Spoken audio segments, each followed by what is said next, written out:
বিশ্বনবীর সাহাবারা মরুভূমিতে ভ্রমণ করছে, হঠাৎ দেখে অনেকগুলো মানুষ।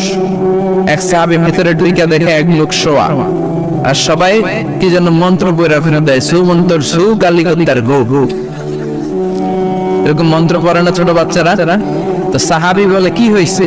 লোকেরা বলে আমাদের নেতার এখন পাইথন অজগর সাপে কামড় দিয়েছে, বিষের জ্বালায় মরে যাবে আমাদের নেতা, আমরা হয়ে যাবো খেতা। আমাদের চুমন্তর চুতে কিছু হচ্ছে না, কি করা যায়?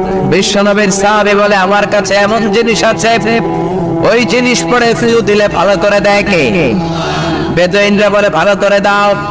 সাহাবীরা বলে না, শর্ত আছে, এক পাল ছাগল দিলাম, এক পাল ছাগল 100 ছাগল যদি দাও তাহলে আমি করতে পারি। সবাই বলল আমরা রাজি।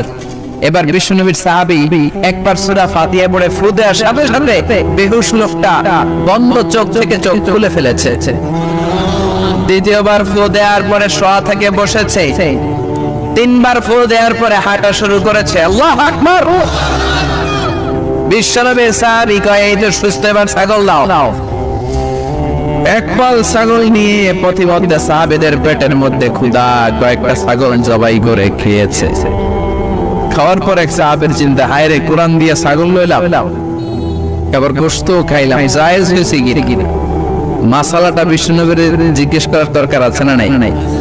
মদিনাতে যেই বিশ্বনবীর বাড়িতে হাজির, ইয়া রাসূলুল্লাহ এমন এমন ঘটনা, কোরআন দিয়ে ফু দিয়ে ছাগল নিয়েছে, জায়েজ হয়েছে কি?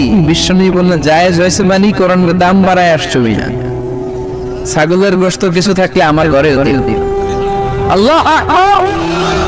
এজন্য আল্লাহ বলেন কোরআনের মধ্যে শিফা আছে না নাই? ইবনে মাজাহ শরীফে একটা চ্যাপ্টারই আছে, বাবুল ইস্তিশফা বিল কোরআন, কোরআন দিয়ে কি করে শিফা নেবে। এজন্য কেউ সুস্থ হলে সূরা ফাতিহা পড়ে ফু দিবেন, কারণ সূরা ফাতিহার একটা নামই হচ্ছে সূরাতুশ শিফা, রেমেডির সূরা, আরোগ্য লাভ করার সূরা। সূরা ফাতিহা মুখস্থ আছে না সবার? আছে আছে আছে। আবার আল্লাহ বললেন এই কিতাবটা এমন কিতাব, বিপদে পড়লে এই কিতাব থেকে তেলাওয়াত করে শত্রুর মুখে ফিউ দিলে শত্রুরে কানা করে দিবে কে? রাস্তার মধ্যে আপনার ডাকাতে ধরেছে, আপনি কোরআন থেকে তেলাওয়াত করে ফিউ দেন, ডাকাতের চোখকে অন্ধকার করে দিবে কে? চাঁদপুরে এমন মাহফিল, আমি ফিরে আসছি মাঝরাতে, গ্রামের মাঝখানে পিচ ঢালাই রাস্তা, হঠাৎ একটা বাঘ দিয়ে ডানে গেলাম, দেখি সামনে গাছ ফেলে রাখে। তার মানে বুঝলাম ডাকাত ছাড়া আছে না নাই। কি বিপদ, জীবনে এই প্রথম ডাকাতের কথা শুনছেই পড়লো। এখন কি করব? সূরা ইয়াসিন থেকে তেলাওয়াত শুনে, কারণ ইয়াসিনের প্রথম 9 আয়াত করে যদি আপনি ফু দেন